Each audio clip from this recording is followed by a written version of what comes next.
बिस्मिल्लाहिर्रहमानिर्रहीम। अस्सलाम वालेकुम नाज़रीन, आप यूट्यूब चैनल देख रहे हैं। मैं इमरान खान हूँ। इससे पहले कि मैं रूटीन का वीलॉग शुरू करूँ, सबसे पहले एक अमेरिका से जो बड़ी डेवलपमेंट है आपके सामने मैं रख देता हूँ। डिफरेंट चीज़ें अमेरिका में होती रही हैं और डोनाल्ड ट्रंप की हुकूमत आने के बाद लोगों ने ये उम्मीद की थी कि पाकिस्तान में इंसानी हकूक़ की खिलाफ वर्जियों के ऊपर कोई मामला उठेगा। एक जो विल्सन का बिल है जो पेंडिंग पड़ा हुआ है, अभी देखते हैं उसमें क्या होता है। दूसरी जानब पाकिस्तान की हुकूमत ने अमेरिकन सरमायाकारों को इस बात का लालच भी दिया कि आप आएँ और आकर पाकिस्तान में मादनियात के शोबे में सरमायाकारी करें। SIFC आपको बहुत सपोर्ट देगी और उसके हवाले से जो सूबाई हुकूमतों में कवानीन भी पास करवाए जा रहे हैं, कानून साजी भी हो रही है।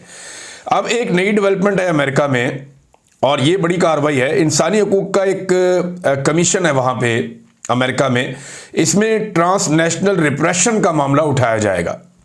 ये the Tom Lantus human rights commission of United states Congress, ये बहुत इंपॉर्टेंट एक कमीशन है और इंसानी हकूक़ के हवाले से काम करता है अमेरिका में। देखिए, इससे पहले जितनी भी कांग्रेशनल हेयरिंग्स हुई थी उनका तरीकाकार क्या था। आप जाते हैं किसी कांग्रेसमैन को मिलते हैं, एक और को मिलते हैं, आप उन्हें कहते हैं जनाब कि हम ये चाहते हैं कि अपने दुखड़े आपको सुनाएं। पाकिस्तानी ये करते थे, तो उसमें वो ये कहते हैं जी ठीक है, हम अपने साथियों से बात करते हैं। वो और 2 4 5 10 लोगों से बात करते हैं, ये सारे इकट्ठे होते हैं कमेटी रूम में। पाकिस्तानी जाते हैं और जाकर इनको बताते हैं कि पाकिस्तान में हमारे साथ क्या हो रहा है। ये था माजी का पैटर्न, लेकिन इस मरतबा ये मामला स्पेसिफिकली एक ऐसी कमेटी के अंदर जा रहा है या एक इस तरह के कमीशन में जा रहा है जो कमीशन बनाई इस काम के लिए कि पूरी दुनिया के अंदर इंसानी हकूक़ की खिलाफ वर्जियों को वो देखता है। अब यहाँ पे ये बड़ा संजीदा मामला है और बड़ी संजीदा हेयरिंग होने जा रही है। ये हेयरिंग मेरी इत्तला के मुताबिक मई में होनी थी, लेकिन मई में ये हो नहीं पाया। पाकिस्तानियों ने इस पर बड़ी मेहनत की है, इस पर जुल्फी बुखारी ने बड़ी मेहनत की है, एक डॉक्टर साहिबा हैं जो पाक पैक की हैं, उन्होंने बड़ी मेहनत की है, 2 4 और लोग हैं उन्होंने मेहनत की है, शहबाज गिल ने इसमें बड़ी कोऑर्डिनेशन की है। तो इन लोगों ने जोर लगा के तो अब इसको यकीनी बनाया है और बड़े ज़बरदस्त किस्म के लॉयर्स भी इसमें शामिल हैं। इंसानी हकूक़ के दीगर कुछ लोग हैं वो भी इसके अंदर शामिल हैं, मैं सबके नाम अभी नहीं लूँगा। हुकूमत पाकिस्तान जो है उसको इस बात की भिनक पड़ गई है और हुकूमत अब इस मामले को रोकना चाहती है या इसको कंट्रोल करना चाहती है। ये मई में होना था, लेकिन चंद वजूहात की बिना पर अवेलेबिलिटी नहीं थी, तो ये जून में चला गया। अब ये जून के आखिर में किसी वक्त ये कमीशन एक इजलास बुलाएगा और इस पर हेयरिंग की जाएगी। वो लोग जिनमें पाकिस्तान में बड़ी ज्यादतियाँ हुई, जिन लोगों के साथ जिन्हें जबरी तौर पे लापता किया गया, गुमशुदा किया गया, टॉर्चर किया गया, कारोबार को तबाह किया गया, फैमिली अरकान को उठाया गया, जिन लोगों के साथ जुल्म और ज्यादती पाकिस्तान में हुई, वो लोग जाकर इस कमीशन को अपनी तफसीलात बताएंगे। बहुत सारी चीज़ें ऑनलाइन इनको दी जाएंगी, बहुत सारी चीज़ों के शवाहिद और सबूत इनको दिए जाएंगे। ये सीरियस है। वजह यह है कि इनकी रिकमेंडेशन के ऊपर अमेरिका काम करता है। ये अब कोई सेनेटर वैसे नहीं सुनने जा रहा, ये बाकायदा एक बड़ी important the Tom Lantus human rights commission of United states Congress है और इसका इंपैक्ट होता है। जो लोग इसको जानते हैं उन्हें आइडिया है। तो अब देखना यह है कि इसका नतीजा क्या निकलता है, या हुकूमत इसके खिलाफ कुछ कर पाती है या नहीं कर पाती, एक बड़ा सवाल है। आज नाज़रीन 25 मई है, एतवार का दिन है जब आप ये वीडियो सुन रहे हैं। मैंने जब ये अपलोड की है, हो सकता है आप मंडे की सुबह सुन रहे हो। तो पाकिस्तान में जो जुल्म और बर्बरियत का बाकायदा आगाज हुआ था ना, जो प्रैक्टिकली पाकिस्तान की एस्टेब्लिशमेंट ने पाकिस्तान की आवाम को डंडा फेरना शुरू किया था, वो आज से ठीक 3 साल पहले 25 मई 2022 को फेरना शुरू किया था। हमने पहली मरतबा देखा, उस वक्त आर्मी चीफ जो है जनरल बाजवा थे और वो जिद में आ गए थे। जनरल नदीम अंजुम जो है वो DG ISI थे। ये लोग जिद में आ गए थे कि हमने हुकूमत गिराई है। अवाम की क्या जरूरत है कि वो आए और कहे जी आपने गलत किया। तो अवाम को फेंटा लगना शुरू हो गया था, गाड़ियां तोड़ी जा रही थी, अमलाक को नुकसान पहुंचाया जाए। पहली दफा देखा हमने कि सरकारी अफसरान जो है या पुलिस वाले जो है या एहलकार, वो अवाम की अमलाक को नुकसान पहुंचा रहे हैं, गाड़ियां तोड़ रहे हैं और लोगों से पुरअमन एहतजाज का हक पहली मरतबा ऐसा लगा कि पूरी तरीके से छीन लिया गया। माजी में भी होता था, लेकिन इस तरह के मनाजिर हमने माजी में नहीं देखे थे कि पुलिस वाली गाड़ियां तोड़ रहे हैं। इस तरह के मनाजिर हमने पहली दफा देखे, यास्मीन राशिद साहिबा वाले और या बाकी मनाजिर आपको सारे याद होंगे। तो बर्बरियत का एक्चुअल जो आगाज हुआ था 3 साल पहले, वो आज के दिन में हुआ था। लेकिन देखें, ये 3 साल गुजर गए और 3 साल में पॉलिटिकल पार्टी की पूरी शेप बदल गई। आज वो एक बहुत मजबूत पॉलिटिकल पार्टी है, बड़ी मकबूल पॉलिटिकल पार्टी है उसके लोग मार ज़्यादा खा सकते हैं, उसके लोग जो है उनकी कुव्वत बर्दाश्त ज़्यादा है, उसके लोग जो है वो अपने नज़रिए के साथ, अपने लीडर के साथ उनकी कमिटमेंट पहले से बहुत ज़्यादा बढ़ गई है। और ये 3 साल का कारनामा मैं एस्टेब्लिशमेंट के खाते में ही डालूंगा और किसी के खाते में तो डाल नहीं सकते, क्योंकि इन्होंने ये फैसला किया था कि मारो इनको। उस वक्त लाहौर में एक सेक्टर कमांडर होते थे ISI के जनरल ब्रिगेडियर राशिद, इनका भी बड़ा अहम किरदार होता था उन दिनों में। आजकल किधर हैं? कहीं नहीं है। जनरल बाजवा भी रिटायर्ड, जनरल नदीम अंजुम भी रिटायर, ये जो अभी आर्मी चीफ फील्ड मार्शल या DGI से ये भी रिटायर हो जाएंगे एक दिन। लेकिन ये लोग फिर तारीख के उस हिस्से में चले जाते हैं जहां पे ये सोचते होंगे ना बैठ के कि यार ये हमने क्या किया। जनरल बाजवा आज लोगों को टेलीफोन्स करते हैं, एक एक 1.5 घंटा फोन करते हैं। मैंने कोई 1.5 पौने 2 घंटे की एक कॉल मैंने सुनी एक बंदे के पास बैठ के। मुझे ऐसा लगा कोई ज़हनी मरीज कॉल कर रहा है जो ये बताना चाहता है कि मैं इतना बुरा नहीं हूं जितना लोग मुझे समझ रहे हैं। कादी फायदिसा की हालत आप देख लें। तो जब कोई कुर्सी पे बैठा होता है तब उसे समझ नहीं आती, लेकिन समझ एक दिन आ ही जाती है। मारंग बलोच ने जवाब दिया है DGI-SPR को, क्योंकि DGI-SPR ने मारंग बलोच के बारे में बात की थी। मारंग बलोच का जवाब आ गया जेल से, उनके जो एक्स अकाउंट है उसके ऊपर शेयर किया गया। उन्होंने कहा बलूचिस्तान में तशद्दुद पे और DGI-SPR दोनों चीज़ों पे मेरा जवाब। वो ये कहती हैं कि मुझ पर दहशतगर्दों की प्रॉक्सी होने का एक बार फिर इल्ज़ाम लगाया DGI-SPR ने। ये संगीन और बार बार लगने वाला इल्ज़ाम है और ये बगैर सबूतों के मेरे ऊपर लगाया जाता है। गैर मुसद्दका दावों का ये नमूना DGI-SPR के अवामी बयानात की एक परेशान कुन पहचान बन गया है कि DGI-SPR अवामी सतह पे ऐसे बयानात मेरे खिलाफ या वैसे देते रहते हैं जो उनकी पहचान बनता जा रहा है, इसके सबूत कोई नहीं है। उन्होंने कहा कि जाफर एक्सप्रेस हाईजैकिंग वाकये में मारे गए दहशतगर्दों की लाशें लेने आई थी, ये मेरे पे इल्ज़ाम लगाया गया। लाशें ढूंढने वाली मैं कौन होती हूँ, ये भी मेरे पे इल्ज़ाम लगाया गया। तो मैं ज़रा वादे कर दूँ इस मामले को कि मखसूस प्रेस कॉन्फ्रेंस का बड़े पैमाने पर गलत इस्तेमाल किया गया। ये मारंग बलोच ने की थी मार्च में। मनगढ़ंत और मेरे पैगाम को मसक करने के लिए मेरी बातों को सियाको सबाक से हटाकर पेश किया गया। और अंग्रेजी में इन्होंने वैसे ये ट्वीट किया हुआ है, तो अल्फाज को जरा थोड़ा ऊपर नीचे हो जाएंगे मैं, क्योंकि इसको ट्रांसलेट करके आपको बता रहा हूं। उन्होंने कहा जी मेरा मुतालबा तशद्दुद की हमायत नहीं था, ना मैंने कभी तशद्दुद की हमायत की है। मेरा मुतालबा सिर्फ शफाफियत था। अब इन शॉर्ट में आपको ये बताता हूं कि 12 दहशतगर्दों के नाम तो आ गए थे, वो कहती हैं। तो 12 दहशतगर्दों के साथ जो बाकी लाशें रात के अंधेरे में दफनाई गई बलूचिस्तान क्वेटा के कासी कब्रिस्तान में, मैं जानना चाहती थी वो कौन लोग हैं। यानी 12 तो दहशतगर्द है ना, या वो अस्करियत पसंद है। वो उनकी एक तरफ लोग अस्करियत पसंद कहते हैं, एक तरफ दहशतगर्द कहते हैं, लेकिन जो भी हैं वहां पे उनके लोगों ने ये कहा कि ये 12 बंदे हमारे हैं, और ये रियासत ने भी कहा जी ये 12 बंदे उनके हैं। उसके अलावा जो बाकी बंदे दफनाए गए उस पर मारंग बलोच का कहना है कि ये इंसानी हकूक के तहत या पूरी दुनिया के अंदर एक राइज तरीकाकार है कि लोगों को पता चलना चाहिए, उनकी शनाख्त का पता होना चाहिए जिसको दफन किया जा रहा है। हमें ये, मैं ये बार बार कह रही थी, मारंग बलोच का ये कहना है कि ये जो बंदे दफन किए गए हैं नामालूम अफराद के तौर पे, इनके बारे में बताया जाए कि ये बंदे कौन हैं, इनकी शनाख्त की जाए, या जिन लोगों के प्यारे लापता है वो आए और आके ढूंढें और बताएं जनाब ये उनके प्यारे हैं या नहीं है। बहरहाल ये जो है वो अब कह रही है कि मैं तो ये कर रही थी लेकिन मेरे ऊपर इल्ज़ाम लगाया जा रहा है। और साथ उन्होंने ये कहा कि किसी भी तशद्दुद के वाक़े के बाद कानून नाफिज करने वाले इदारे जबरी तौर पर लापता अफराद को कत्ल करने और खुफिया तौर पर दफन करने में पहले भी मुलव्वस रहे हैं और बाद में उन्हें अस्करियत पसंदी का नाम दे दिया जाता है। जाफर एक्सप्रेस केस में मुसल्ला ग्रुप के जिम्मेदारान ने इसमें मुलव्वस 12 अफराद के नाम और तस्वीर और तफसीलात अवामी तौर पर जारी की थी। इसके बावजूद 2 दर्जन से ज़्यादा लाशें सिविल अस्पताल क्वेटा में लाई गई थी। मेरा सवाल यह था कि बाकी लोग जो लाए गए हैं, लाशें लाई गई, ये कौन लोग हैं, इन्हें राजदारी में क्यों दफन किया गया, ये वो कह रही हैं जी मेरा सवाल था। एक वो ये कह रही है मेरे ऊपर बगैर सबूतों के इतना बड़ा इदारा, जब पाकिस्तान की इंटेलिजेंस एजेंसी की जानिब से भी इल्ज़ामात लगते हैं और सबूत पेश नहीं किए जाते तो ये हैरान कौन है। उन्होंने कहा मैंने जो भी किया इंसानी हुकूक के मामलात के लिए किया और आलमी इक़दार पर मबनी एक तरीक़ाकार के तहत किया। मैंने मुसलसल तशद्दुद की मज़म्मत की है, चाहे वो गैर रियासती अनासर के ज़रिए हो या रियासत खुद करे। लेकिन बलूचिस्तान आज जबर का निज़ाम है, जबरी गुमशुदगियाँ हो रही हैं, नाइंसाफ़ी हो रही है, एहतसाब का अमल टूट चुका है।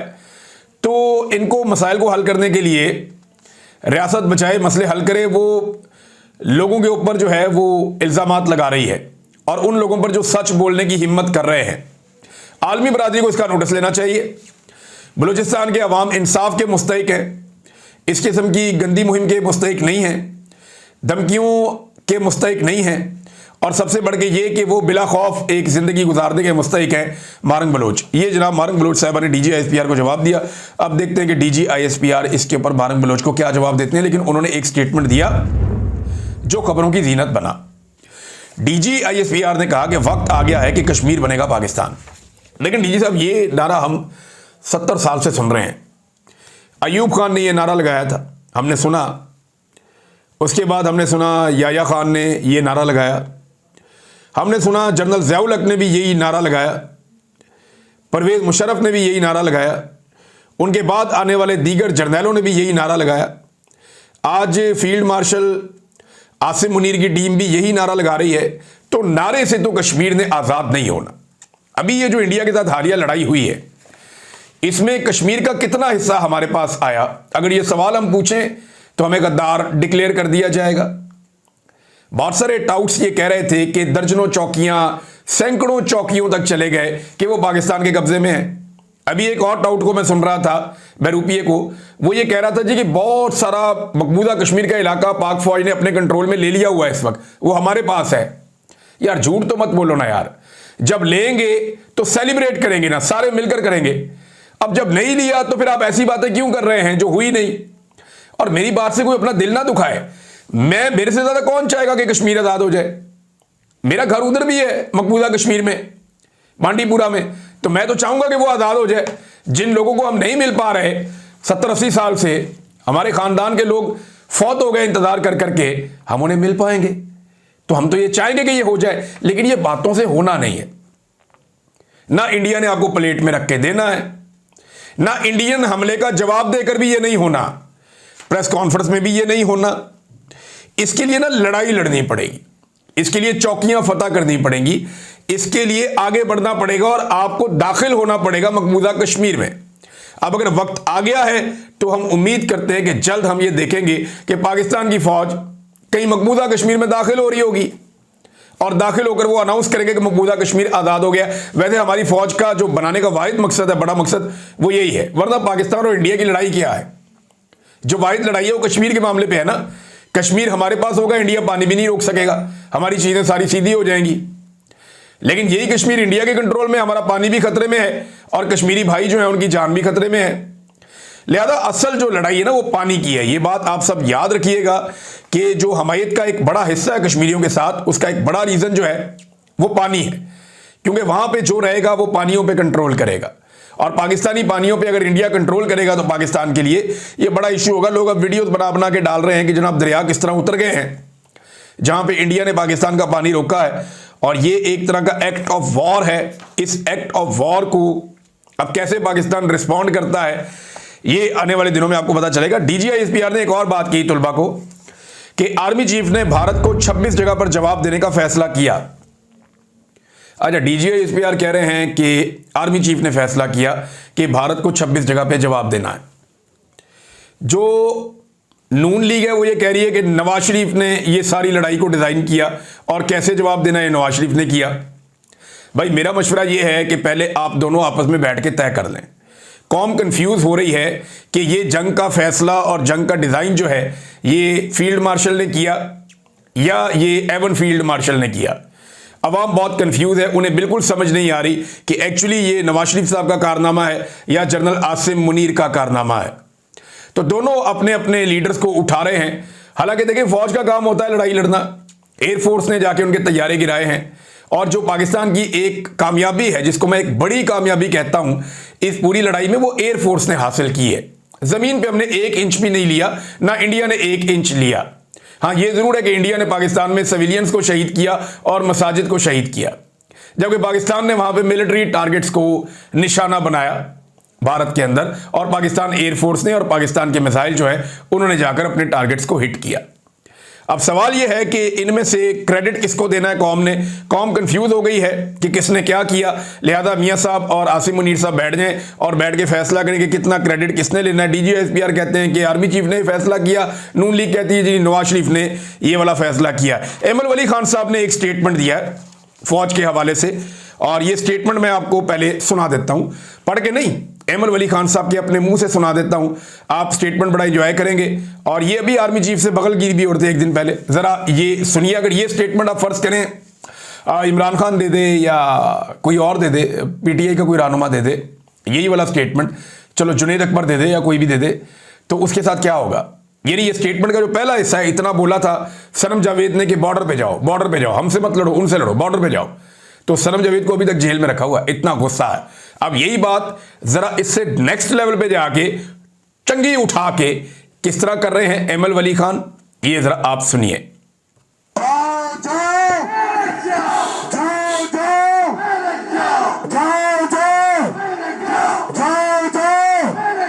उस बॉर्डर पे जाओ जिस बॉर्डर पे रोजाना वतन अजीज की शलवारें उतरती हैं।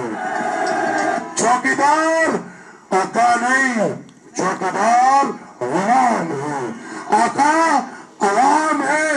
आप तहकीकाती कमीशन बनाए, मैं आपके पास एक नहीं, दो नहीं, तीन नहीं, 50 बंदे लेकर आऊंगा जिससे कर्नेलों ने पैसों की फरमाइश की है।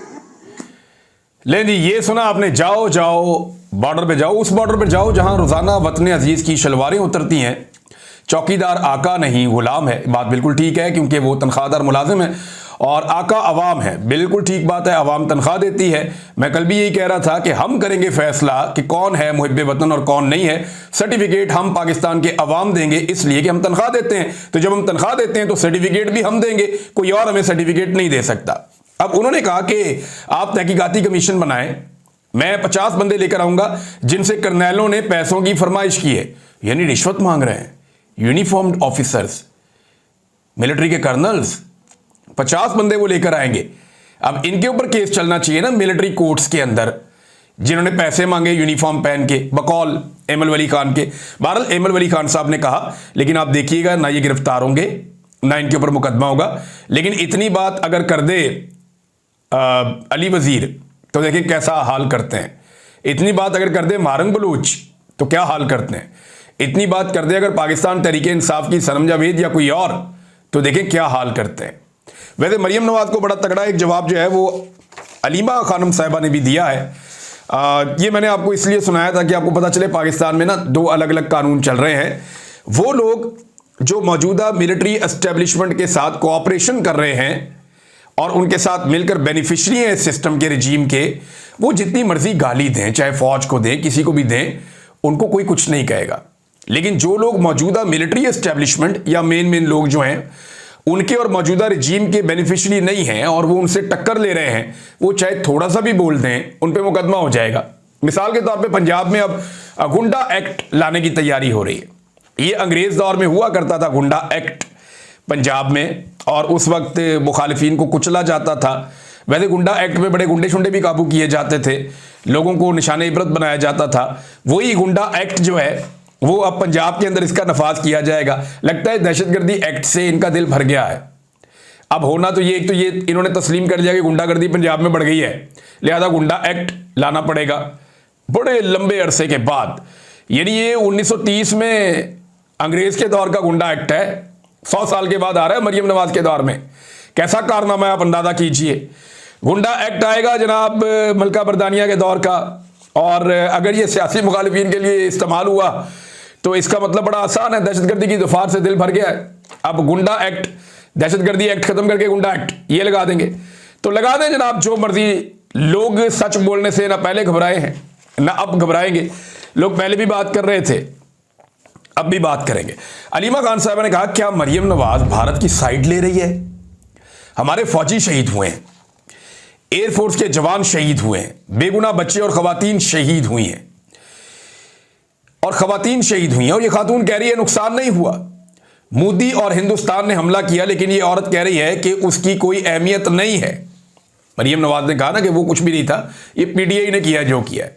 यानी इनको ख्वाब में सोते हुए बिना इमरान खान और पाकिस्तान तहरीक इंसाफ नजर आती है, उसके अलावा इन्हें कुछ और दिखाई नहीं देता।